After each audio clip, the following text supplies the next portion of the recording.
السلام عليكم ورحمة الله. الحمد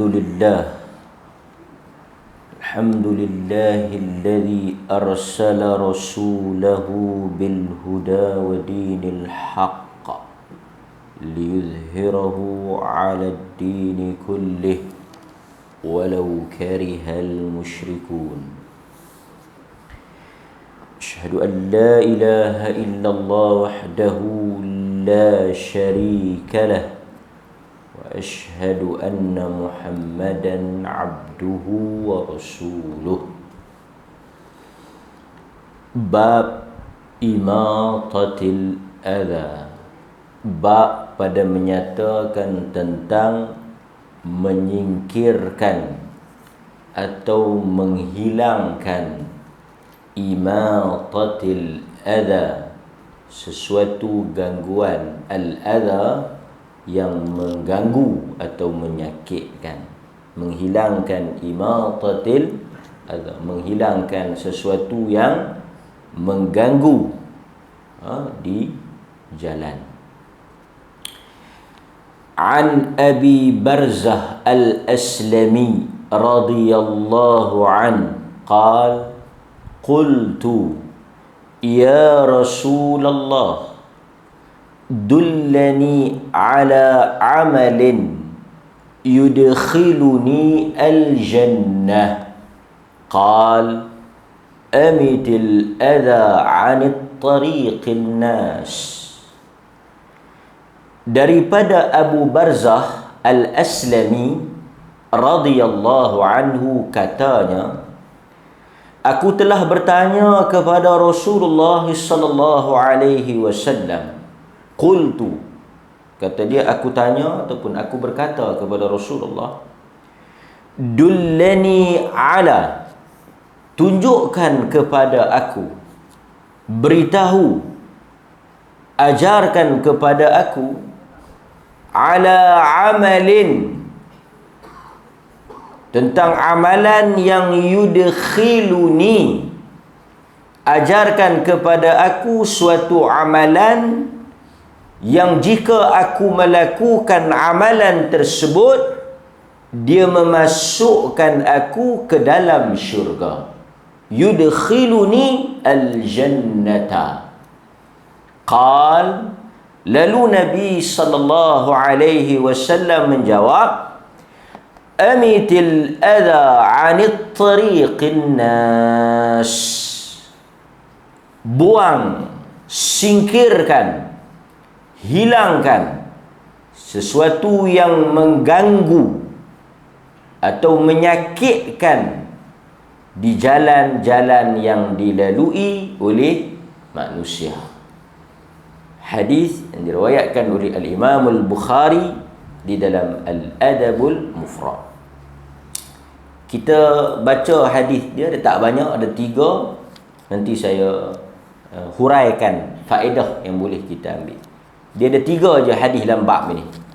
Hadis yang kedua, An Abi Hurairah radhiyallahu an Nabi sallallahu alaihi wasallam qala marra rajulun muslim bishawkin fit tariq faqal la'amitanna hadha ash-shawk la yadurru rajulan musliman faghufira lahu.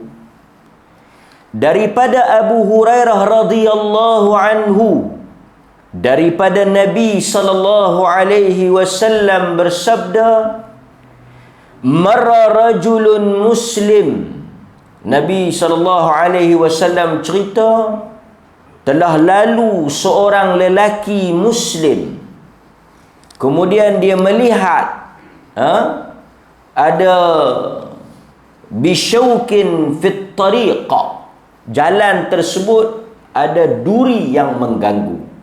Syauk, ada duri yang mengganggu, ada duri yang menghalang jalan tersebut. Faqal, lalu bila dia tengok duri tersebut, kata dia, la umitanna hadha syauq, Aku akan la'umitanna, aku akan sesungguhnya menyingkirkan, buang duri ni di jalan.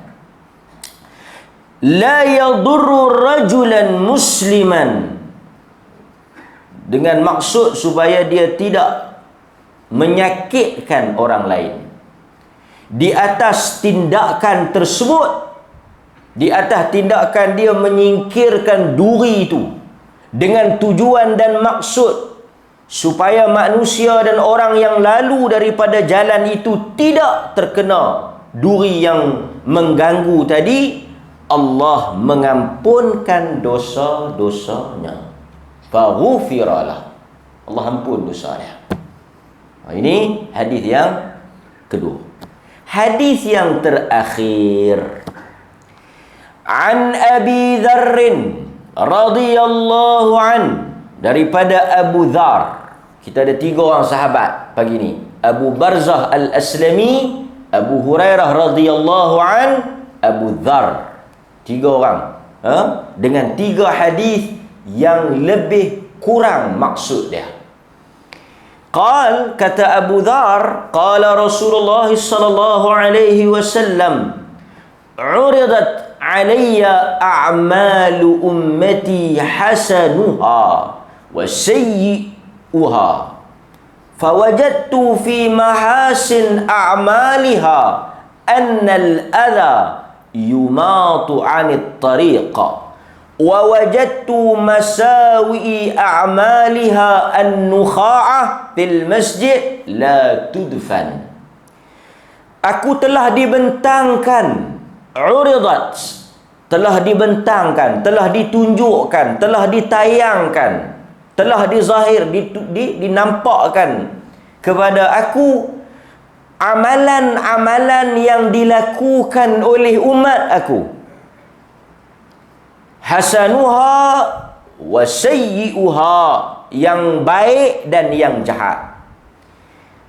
Aku dapati, kata Nabi, di antara amalan yang dilakukan oleh umatku, yang termasuk daripada amalan yang baik, yang menjadi punca mereka masuk ke dalam syurga, ialah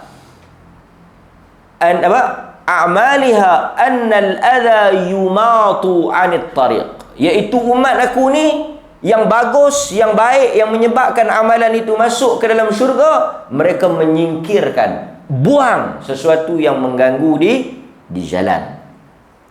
Manakala Nabi SAW sebut wa wajadtu, dan aku mendapati di antara amalan buruk yang dilakukan, dosa yang dilakukan oleh umatku, ialah apabila dia ludah di masjid dalam keadaan dia tidak tudfan ni, kita perkataan kambui. Pasal tu mayat tu kita panggil ad-dafn, kebumikan mayat tu kan. Kata Nabi, man syahidal janazah hatta tusalli 'alaiha falahu qira. Siapa yang pergi mengunjung sampai dia semayang kepada jenazah tu, dia dapat 1 qiraat. Wa man syahidal janazah hatta tudfan. Perkataan hatta tudfan, siapa-siapa yang pergi mengunjung jenazah sehingga dikebumikan, falahu qiratan, dia dapat 2 qiraat. Tapi kita tak gunalah mengebumikan ludah. Nukha'ah ni ludah, maksudnya dia ludah, dia tak tutup, dia tak kambuh, dia biarkan orang lalu terpijak, kotor dan sebagainya. Itu antara dosa yang Allah Ta'ala tunjuk kepada Nabi SAW.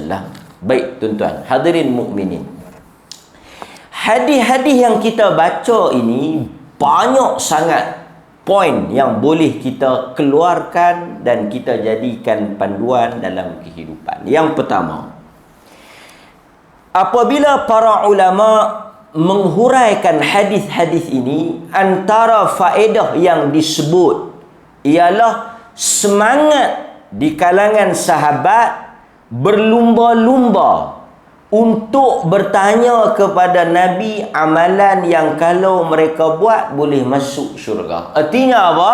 Semangat sahabat nak masuk syurga. Yang ni kita nak kena tiru.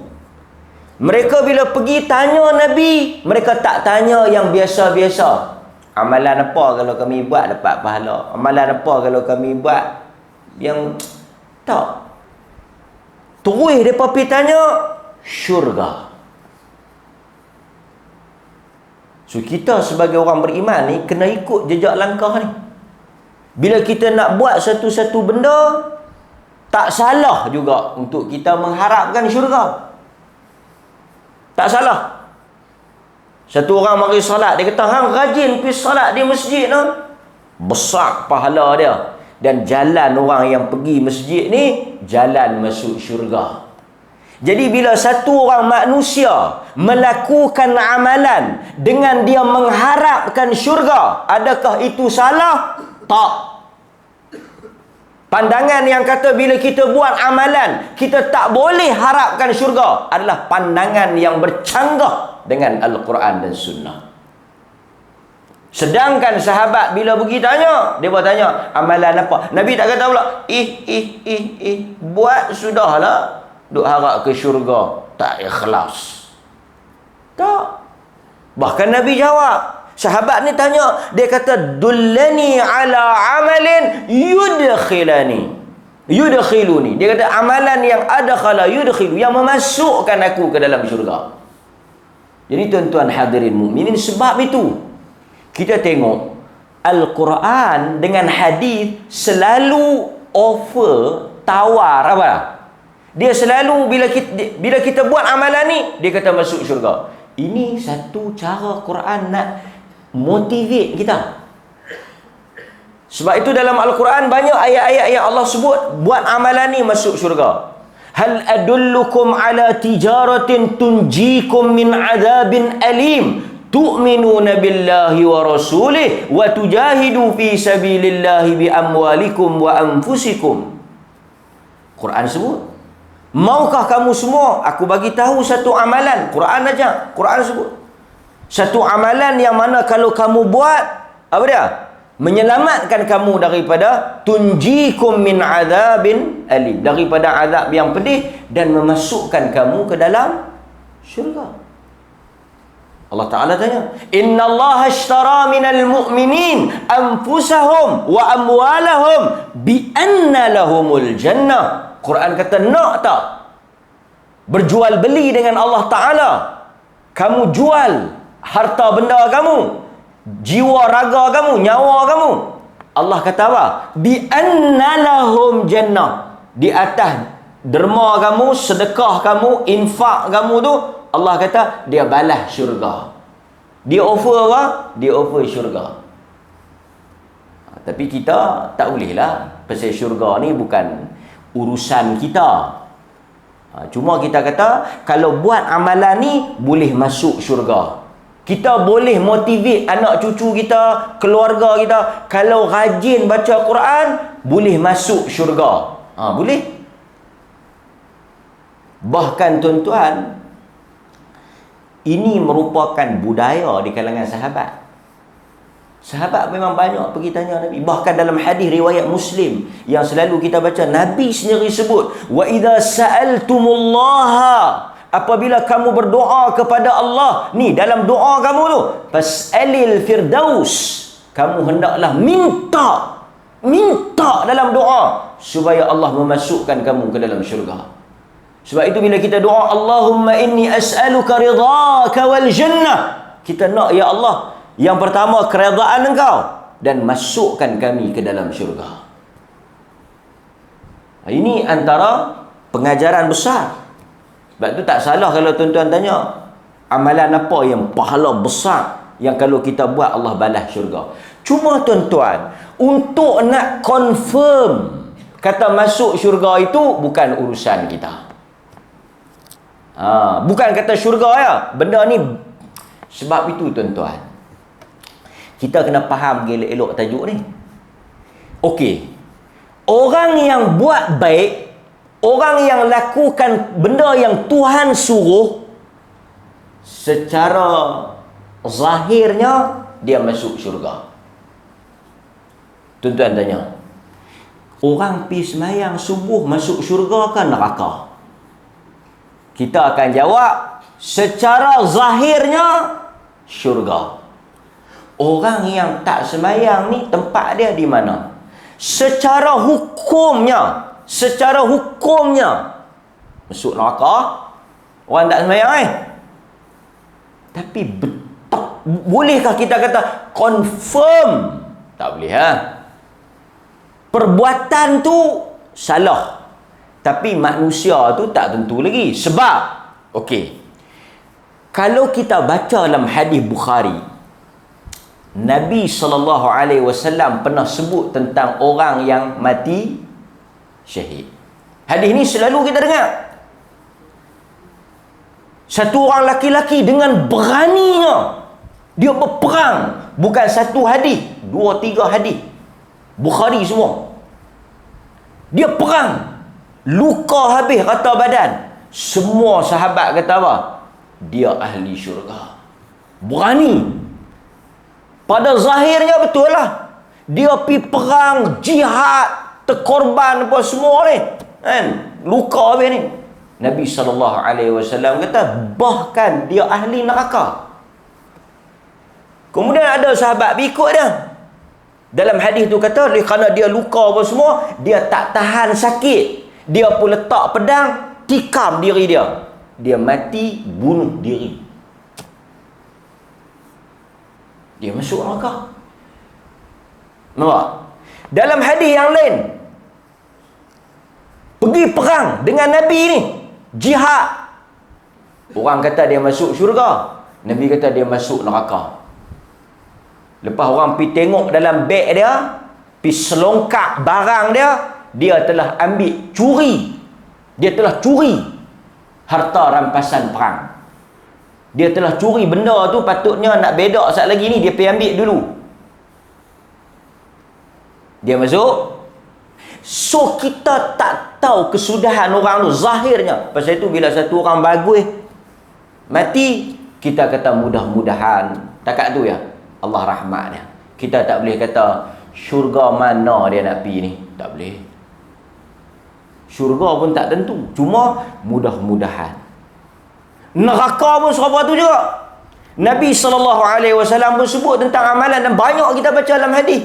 Yang orang dalam kehidupan dia buat amalan ahli neraka, selangkah dengan neraka, selangkah lagi dia masuk neraka. Dia buat satu amalan yang baik, dia masuk syurga. Bahkan dalam hadis ada orang yang buat amalan yang baik, tapi dia silap satu yang ni bahaya Satu orang laki-laki ni dia buat segala amalan yang baik, amalan ahli syurga. Saudara dia buat amalan ahli neraka. Saudara dia kata apa? Dia kata apa kat saudara dia? Dia kata, dia suruh hang ni berubahlah. Hang ni berubahlah. Dia nasihat ni kawan yang buat jahat ni. Dalam hadis yang selalu kita dengar. Kawan dia kata apa? Kawan dia kata, urusan aku. Dia kata, Allah tak akan ampun dosa hang. Dia kata, demi Allah, Allah tak akan ampun dosa hang. Maksudnya, hang ni kalau mati di neraka. Apa yang berlaku? Nabi kata, orang yang buat amalan yang jahat, bergelumang dengan maksiat ni, dia masuk syurga. Sedangkan orang yang buat kebaikan ni, dia masuk neraka. Kesalahan besar dia adalah dia pergi bersumpah dengan nama Allah, dia mendahului Allah Ta'ala, pergi hukum kawan ni, kata Allah tak ampun. Dia pergi jatuh hukum, kata kawan ni ahli neraka. Sedangkan kawan ni belum diputuskan lagi tempat dia oleh Allah. Allah marah. Allah kata, hang pergi masuk neraka. Dia tanya apa sewa? Pasal hang ambil tempat hak yang Allah Ta'ala punya kuasa. So tuan-tuan, daripada hadis-hadis yang saya baca secara ringkas, apa yang tuan-tuan boleh belajar? Kita semua dapat satu panduan. Kita jangan duk pergi ambil kerja Tuhan. Satu orang kita nampak bagus, semayang apa semua, kita kata mudah-mudahan Allah rahmat dia, mudah-mudahan dia termasuk daripada kalangan orang ahli syurga. Tapi hakikat kesudahan akhir dia di sisi Allah. Demikian juga orang yang mungkin buruk, jahat, bila dia mati kita kata apa? Mudah-mudahan Allah ampun dia. Kerana di sisi ahli sunnati wal jamaah, orang yang buat dosa besar, kesudahan dia di bawah kehendak Allah. Kalau tuan-tuan tanya ni ustaz, baru mati kemarin dulu, siapa dia? Dia ni kaki ekor, kaki judi, sebut benda jahat apa dia tak buat. Agak-agak dia nak jadi gimana kat dia. Kita kata di sisi ahli sunnah, Allah boleh azab dia. Ni ahli sunnah Allah boleh azab dia. Artinya apa? Orang yang tuan-tuan kata teruk tadi ni, boleh jadi Allah ambil pibuh dalam neraka, bakar dulu selapis, cuci-cuci apa semua, lepas tu masuk syurga. Ataupun mangkit-mangkit, terus masuk syurga. Tu semua kuasa Tuhan. So kita tak tahu. Cuma kita hukum zahir. Zahir tu macam mana? Macam mana ustaz? Kalau diikut amalan dia, jahat ni, kejahatan dia ni, dosa dia, Allah akan azab dia. Tapi akhirnya balik kepada kehendak Allah Subhanahu wa ta'ala. Kan? So itu amalan yang menyebabkan kita masuk ke dalam syurga. Dan kita juga dah bahas hadis-hadis yang menunjukkan amalan yang menyebabkan kita masuk syurga ni, amalan tu menjadi punca rahmat Allah kepada kita. Tuan-tuan, kalau tuan-tuan tanya kita masuk dalam syurga ni sebab kita pi buang duri tu ke, ataupun sebab Tuhan sayang rahmat kita? Kita jawab bukan pasal duri tu, pasal rahmat Allah. Kalau duri tu tak padan, buang duri sekali takkan nak masuk syurga. Bagi minum anjing sikit takkan nak masuk syurga. Sekali sikit ya, bukan besar mana pun, bukan model banyak mana pun. Lalu-lalu ada duri, tebang ke buang, ambil tak buang, orang boleh lalu. Besar sikit, tapi amalan itu menjadi punca sebab Allah sayang kat kita. Jadi amalan yang kita buat ni bertujuan untuk apa? Menjemput rahmat Allah. Dan tuan-tuan, itu perkara yang kedua. Jadi tuan-tuan tahu, jadi kalau kita tak boleh kata last kali kita nak masuk syurga ni Allah rahmat. Jadi kalau Allah rahmat masuk, kalau Allah tak rahmat tak masuk. Jadi amalan ni tak ada guna. Sahabat tanya dekat Nabi kan. Nabi kata kita semua ni tak masuk syurga kerana amalan. Pasal tu satu orang jangan belagak, jangan sombong. Dia jangan duk berasa besar. Dia kata saya ni, kadang-kadang dia tak kata tapi dia berasa. Benda yang paling bahaya dalam hidup kita ni, satu jenis cerita amalan, yang kedua yang jenis sombong sendiri. Tahu sombong sendiri? Okey, yang ni bahaya. Orang nak baca Quran, nak pandai baca Quran, dia duk baca banyak-banyak hari-hari, dia duk baca, dia mai satu uncu. Ni kita jaga-jaga. Bukanlah kita nak kata lebih baik tak payah baca. Tak, baca tu bagus, tapi nak kena jaga Nak kena jaga. Saya bagi contoh Contoh, baca Quran banyak, pandai dia tengok orang, dia ni baca ke tak Quran ni, tengok. Tapi dia tak keluarkan kata-kata itu, tapi perasaan dia, pandangan dia, nilaian dia pada orang, dia akan anggap orang tu lekeh. Pasal itu kadang-kadang guru-guru Quran ni pun kena cermat juga cakap-cakap ni. Kan? Dia kata mau lidah lu ni kerah hantar hati nak baca. Orang mai nak baca tu satu bagus dah. Kan? Ini kalau ajak bukan nak boleh faham ni jenis benak hati perut. Tu dia. Dia kata kawan tu, cuba pujuk elok-elok. Tahulah dia tu pandai, tapi janganlah duk pelekeh orang. Kadang-kadang setengah orang ni dia pelekeh orang pasal apa? Pasal dia rasa dia besar, pasal dia rasa dia hebat. Tapi tengok ke dia taklah hebat atau mana pun. Lepas tu bila dia duk sembahyang banyak, dia duk sedekah banyak, dia duk baca Quran banyak, dia duk rasa dia bagus. Dia tak pernah lah abang kata dia bagus, tapi tindak tanduk dia tu dia rasa bagus ya. Tuan-tuan, yang ni bahaya. Mujuk ni ujub ni dia ta'ajub, dia rasa besar, dia tu merasa ke diri. Masalah pasal kita tak tahu, dia yang tahu. Tapi bila dia tengok orang, dia tengok dengan pandangan lekeh. Alah, dia ni tak erti apa kan? Nampak? Artinya kalau dia ni tak erti apa, siapa yang erti apa tu? Tuan boleh jawab? Dia ni tak erti apa sangat. So, siapa yang erti apa tu? Aku. Tu bahaya.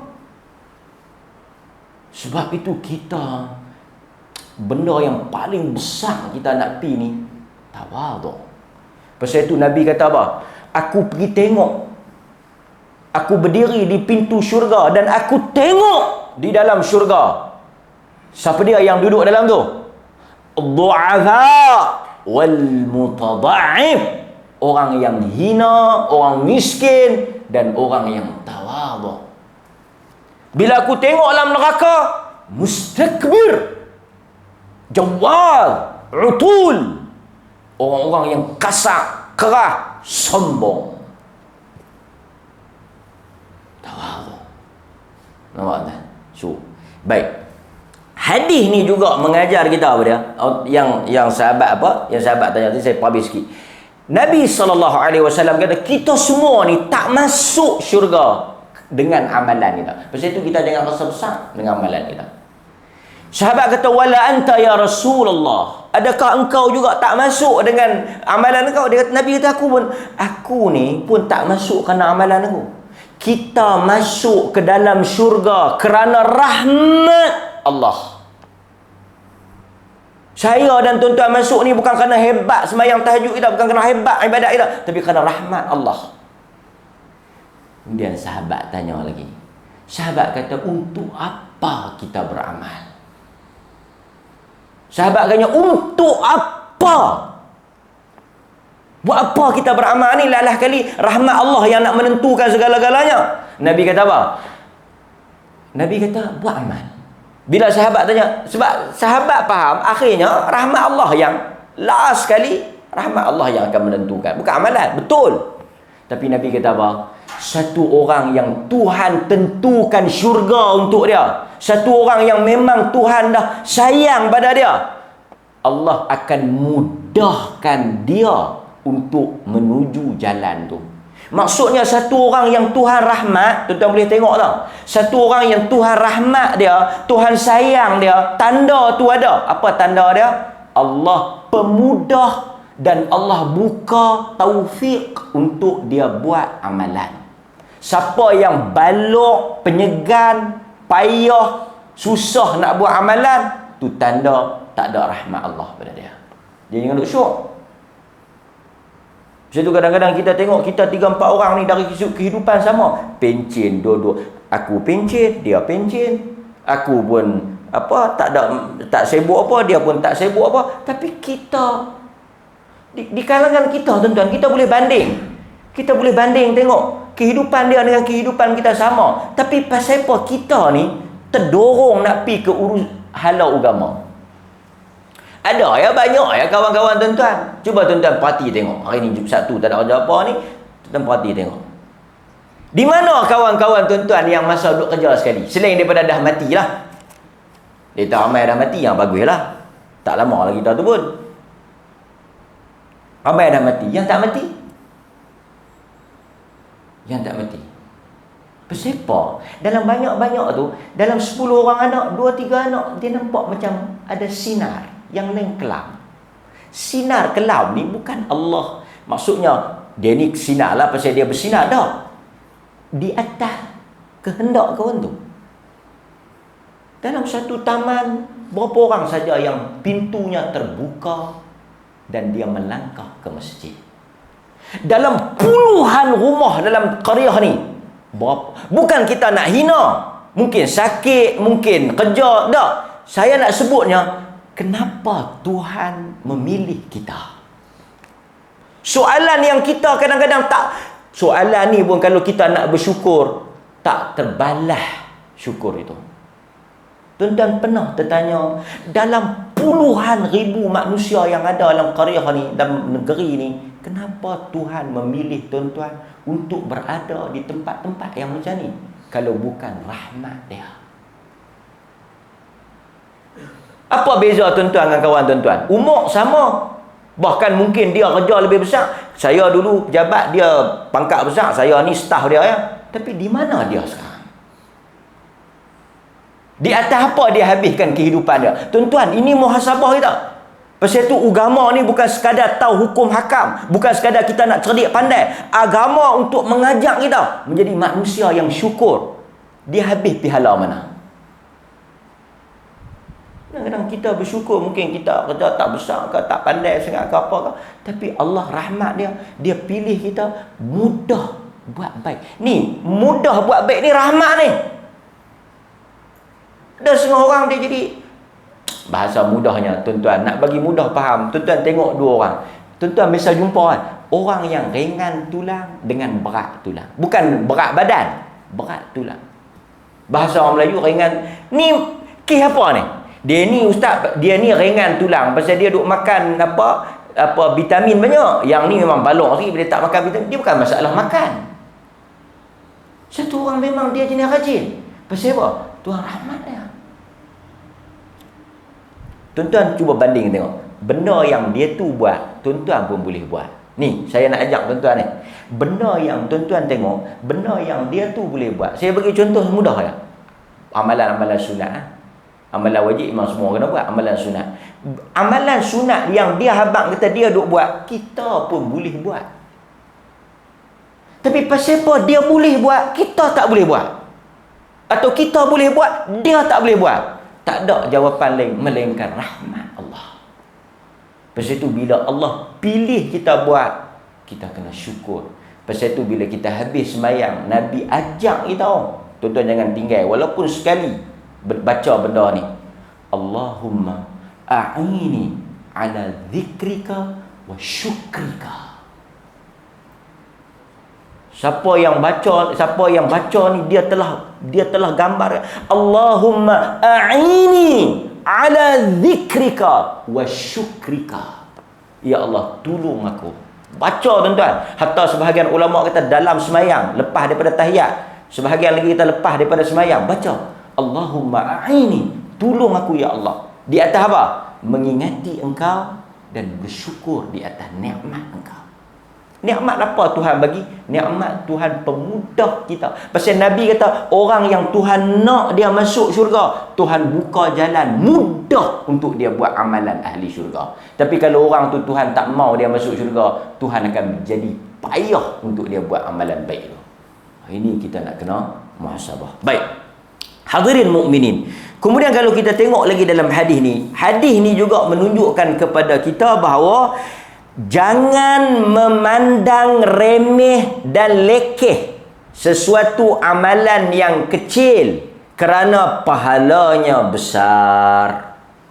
Itu faedah yang berikutnya. Faedah berikutnya apa? Kadang-kadang kita nampak amalan tu lekeh, kecil, tak ada apa, kita pun rasa tak payah buat. Tapi sebenarnya pahala besar. Tuan-tuan, ini rahsia dia. Pasal apa yang kecil ni masuk syurga, yang besar tak tentu. Bila saya duk belik, duk baca ulama-ulama duk syarah hadis ni duk tengok dia punya faedah dia, depa sebut satu perkataan yang sangat baik. Tahu apa dia? Tuan-tuan, buang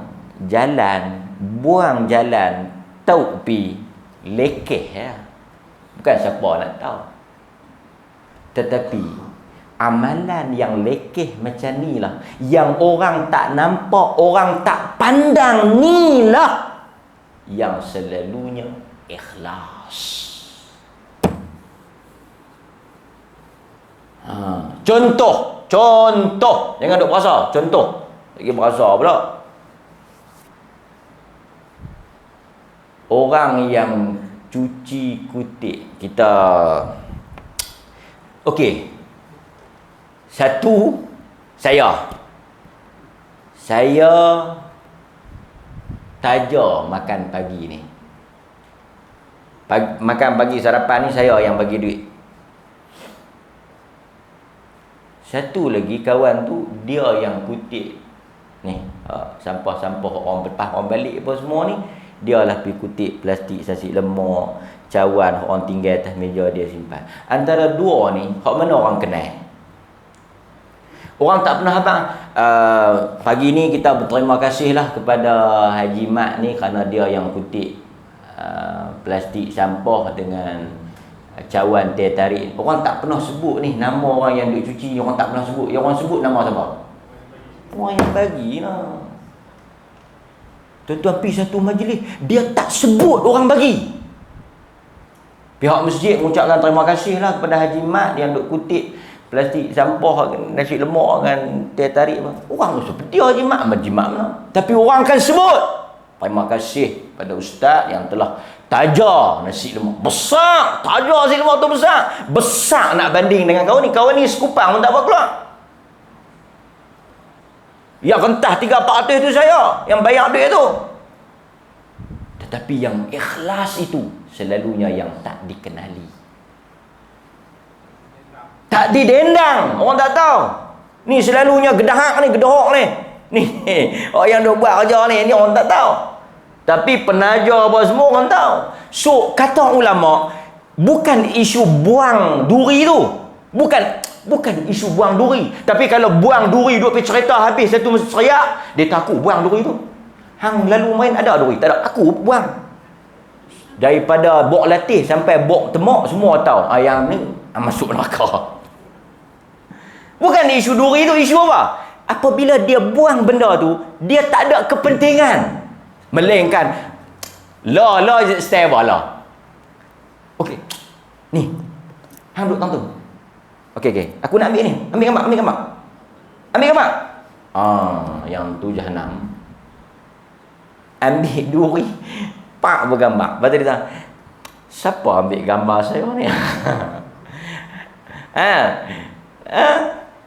Payah kita nak dapat hadis ni pasal apa? Pasal hadis ni masa kawan tu buang duri dia kan Tuhan. Dan orang yang lalu lepas tu ada sebut tak? Mungkin saya buat jalan.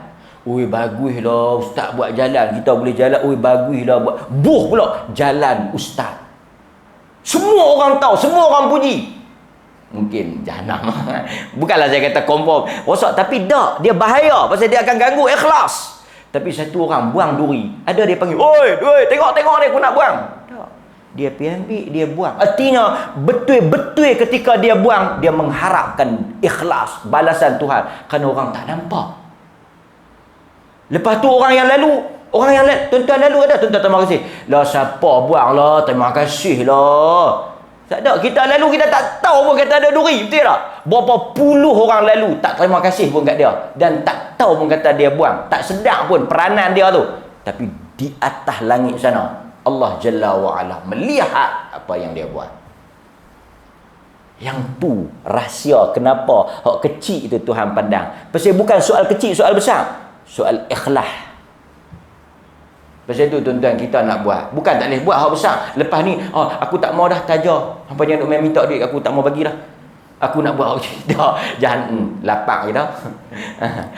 Bukan masalah tajar tu. Kadang-kadang ada orang tajar dia ikhlas. Bukan salah tajar ikhlas. Mungkin kadang-kadang hak yang kutip tu tak ikhlas. Tapi saya nak habaq tabiatnya macam tu. Antara orang yang mengajar dengan orang yang mendengar, orang yang mendengar sudah tentu ikhlas.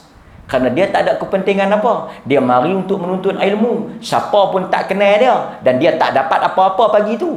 Tetapi orang yang mengajar dikenali ramai. Ada pujian, ada habuan.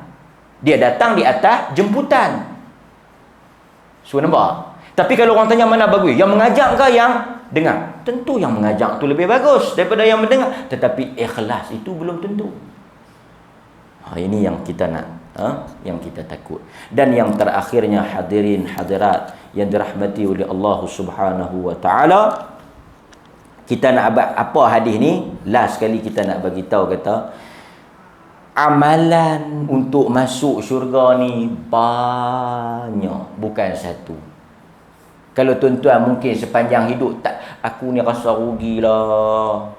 Sepanjang hidup aku ni aku tak pernah pijak tanah suci. Besar pergi tanah suci tu.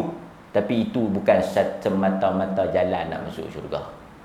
Tuan-tuan kena faham, jalan nak pergi masuk syurga tu, dia bukan satu jalan dia banyak jalan. Artinya kalau tuan-tuan tak boleh pergi kot ni, ada jalan kot ni. Dia kata aku sampai ke mati, aku tak ada nak boleh buat apa, duit tak ada. Ada jalan lain. Dan ini menunjukkan iman bukan cakap, tapi iman juga kena buat. Setengah orang dia boleh cakap, lalu tepi tu ada duri, yang ambil. Pakat-pakat tengok, amboi. Lepas itu kadang-kadang ada orang lepas sembahyang, astagfirullah, astagfirullah, astagfirullah, astagfirullah. Bila dia parking kereta, orang tak boleh keluar. Semalam saya pergi masjid, terapung, nasib baik. Saya kata malam ni aku ceramah ke? Siapa dia ceramah? Tempat parking penceramah ada orang. Yang tu pun tak beriman kan tu. Menghalang lalu laluan. Kadang-kadang kita satu lagi juga, pergi tempat-tempat yang apa, orang kalut, istighfar juga, astagfirullah, astagfirullah. Dia nampak orang nak semayang, dia nampak orang duduk tunggu, dia nampak orang apa ni jam, astagfirullah, astagfirullah. Dia buat tak tahu doa, bismillahirrahmanirrahim. Orang ketat. Ini tak ada sensitivity. Dia ingat seolah-olah zikir tu saja jalan masuk syurga. Bangkit bagi orang mai boleh sembahyang juga jalan masuk syurga. Jadi mudah-mudahan hadirin dirahmati oleh Allah Azza wa Jal, satu dua hadis ni walaupun selalu kita dengar, mudah-mudahan dia menjadi tazkirah lah. Kalau saya dengar ada hadis ni, tak apa, tazkirah, ingatkan balik kita. Mungkin kadang-kadang kita terlupa tujuan kita mengaji ni. Satu, kita nak ambil tahu. Satu lagi, kalau kita tahu dah, kita dah pandai dah, untuk apa? Untuk mengingatkan semula. Kerana manusia tu sifat dia lupa dan lalai. Innahu kana zaluman jahula. Quran kata. Mudah-mudahan Allah Ta'ala rahmat kita. Wassallallahu ala nabiyyina Muhammad wa ala alihi wa sahbihi wasallam. Walhamdulillahi rabbil alamin. Wassalamualaikum warahmatullahi wabarakatuh.